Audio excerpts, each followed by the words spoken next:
This is the Niger Delta, a vast swamp in Nigeria where the river Niger meets the Atlantic.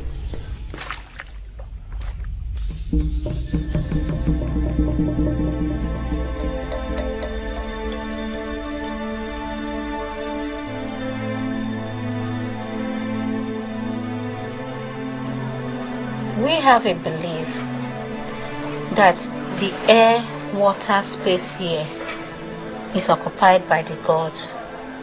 I used to go to the river and meditate most morning, but now you cannot, because gas and oil exploration has driven away these gods so far away. In 1956, Shell drilled the first oil well in the delta in a village called Oloibiri. Today, Nigeria is the 8th biggest oil exporter in the world. The city of crude oil, land where the milk and the honey flows. The glory of Nigeria, the pride of Africa.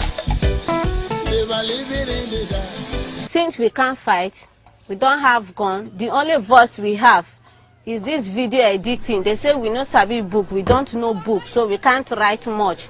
But if we are able to do a small film of what is happening to us, it will go to the internet and the whole world will see it.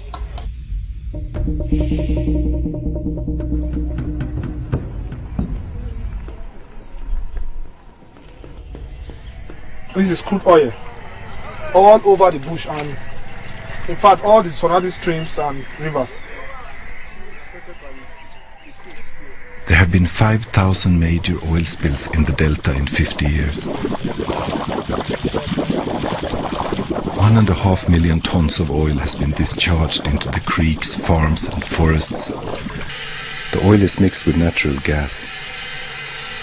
The ice formed on this pipe shows that the oil from this particular well contains lots of gas. Then, most of this natural gas is burnt off in gas flares. Why? Because gas is difficult to ship across the Atlantic.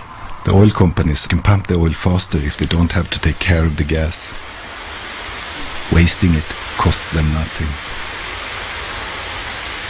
When you stand near that gas flare, the heat, there is something in the fire that when it comes out, it stings in the skin. You lose taste, your tongue, you won't even feel your lips, and it itches. Even at night you can't sleep, you'll be scratching your skin. Poison fire. See a storm. Inside the fire, a cyclone. This is the hell we've been living with for the past 32 years. We have cases that are associated with lungs, breathing problems, asthmatic patients all over the community. Virtually every food we eat from this community is polluted by gas.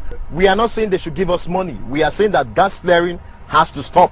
Whichever means they want to do it, we do not know. One shot, we go one shot, we go one shot, we go one shot. In our community. Where are you from? Nigeria.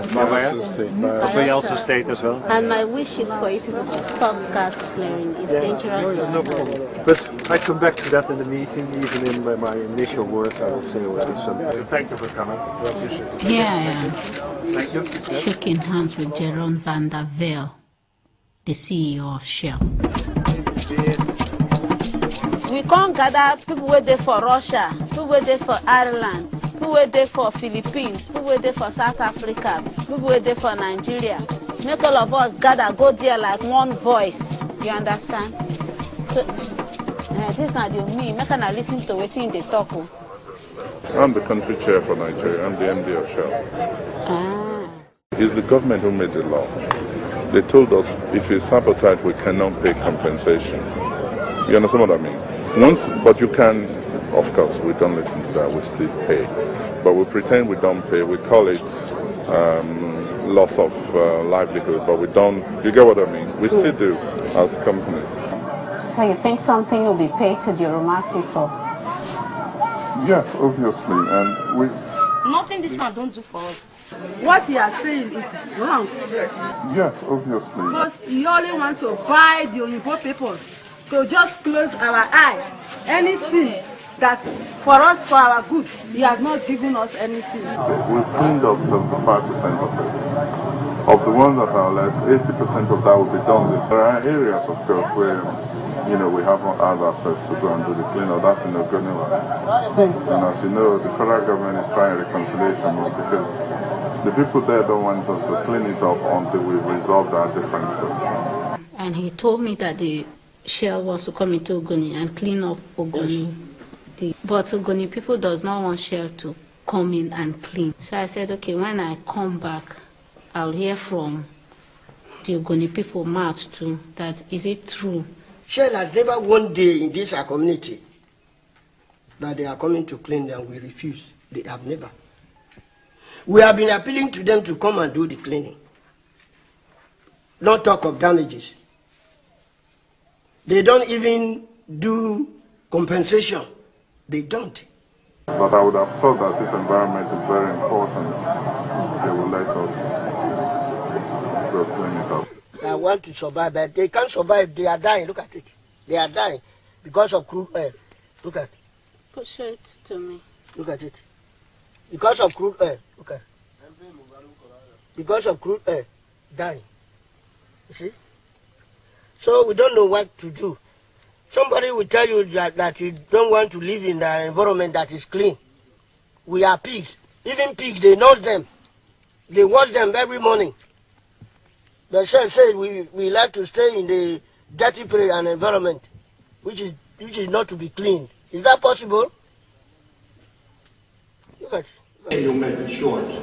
Ask your question. Video cameras were not allowed in the meeting, so the question section had to be recorded in secret. I ask you to listen to these people. We have been waiting for a long time. There's people in row who would like to speak, so can we please speak? Yeah, you're right. Sorry,